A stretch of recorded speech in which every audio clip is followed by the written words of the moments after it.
class. Education has always been one of the pillars of Singapore's society.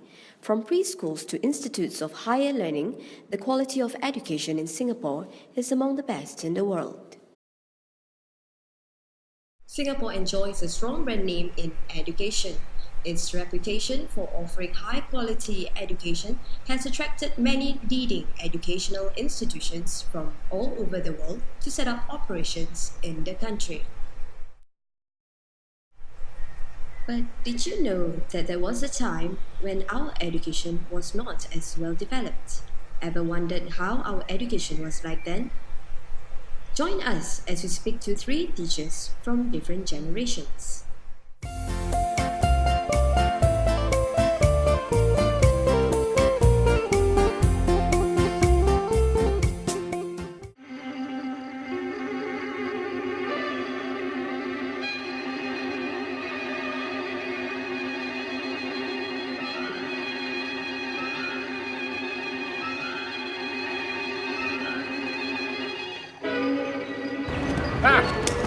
Dah habis recess, masih main cap play je.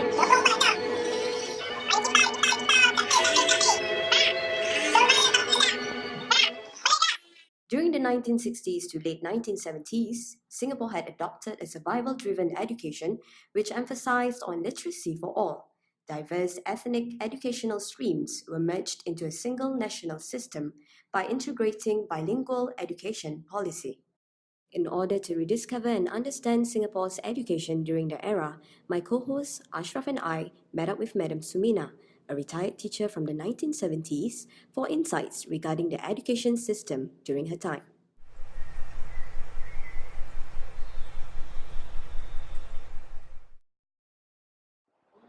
Adab ni memang dari dulu, dari darjah 1 sampailah menengah pun dah belajar. Mengajar budak-budak cara bertutur yang baik, Berpakaian pakaian yang senonoh, tak boleh bohong, macam mana hormat dengan orang tua, dengan guru, dengan kawan-kawan. 32 tahun mengajar, jadi pengalaman banyaklah. Mengajar pun darjah rendah, tak mengajar menengah tau, ni sekolah rendah tau. Nenek ada sekolah rendah je. Masa tu sekolah menengah belum banyak lagi.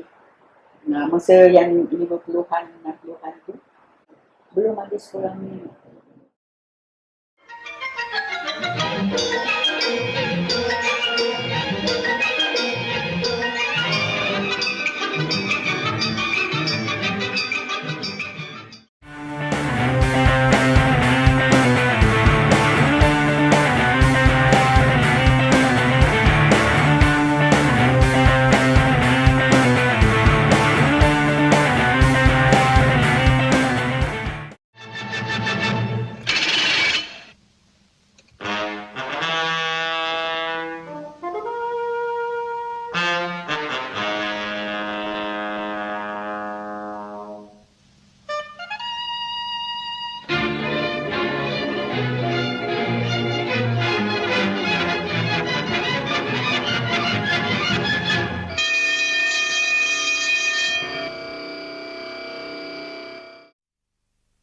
We also met Madam Zubaida, who had been teaching from 1970s to late 1990s. During her time, Singapore had adopted the efficiency-driven education in response to the need to supply skills in the economy. I joined the National Institute of Education as a trainee teacher. At that time, it was a part-time scheme, which means that we had to teach in the morning and go for classes in the afternoon. I suppose the role of education has not changed very much. It's just that probably the focus may be different. When I started teaching, the focus was more on getting as many students to stay in school as possible, because there were not many polytechnics, for example. There are very few, much fewer options in those days in terms of further learning. Tertiary education. Post-secondary, Post-secondary education. Post-secondary education. So a lot of people wanted to work. I mean, a lot of students wanted to work immediately after school or even midway, you know. So it was trying to get as many students to stay in school and complete their O levels and all that.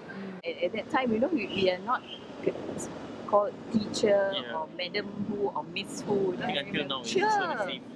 Sure, why you speak like Shakespeare? So it was quite hilarious because I was not putting on any accent. I was just using the usual accent, and then But the students, I could understand this boy's question in that area. The area that I taught, the school that I taught, the social economic status, the SES of the parents of the families on the lower side. That's where all the maybe 1 room or 2 room residents live. And many of the parents of the students that I taught were running food stalls. They're not very educated, so the exposure to the English language was quite limited, and they were speaking a lot of dialects, Hokkien, Cantonese, but they spoke Mandarin a lot more than English. I learned a bit of Chinese from them, actually. Singapore education has evolved over the years to meet changing landscapes and societal demands. With globalization and advancements in technology, various facilities are now incorporated in education to accommodate the growing demand of knowledge-based economy. We then talked to Mr. Hafiz, a current teacher in a secondary school, about the existing education system in Singapore. Alright, MOE is moving towards getting students to be a more confident person so that they will be able to judge what is right and what is wrong. And at the same time, we want students to be more self-directed in their learning so they are able to take charge of their own learning and take initiatives. Also, we want students to be an active contributor, whether be it in the classroom or in groups, so that they're able to contribute effectively to whatever the subjects that they're learning.